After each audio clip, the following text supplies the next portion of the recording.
قدرمنو لیدونکو دا کونړ ولایت زړي بابا کیمپ د هغه کیمپونه چې د نصیر خیره بنسټ له طرفه د زلزله ځپلو هیوادوالو لپاره جوړ شوي دي.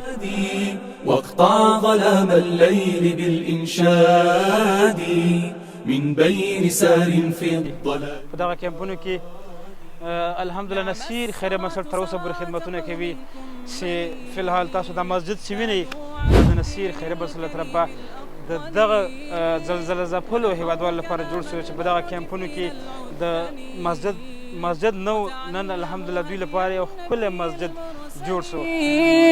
قوم أبوا أن يركنوا للذل وترفعوا عن ورد ماء الجهل وتعلموا والعلم درع العقل ما لا يجانبه بغاة الفضل.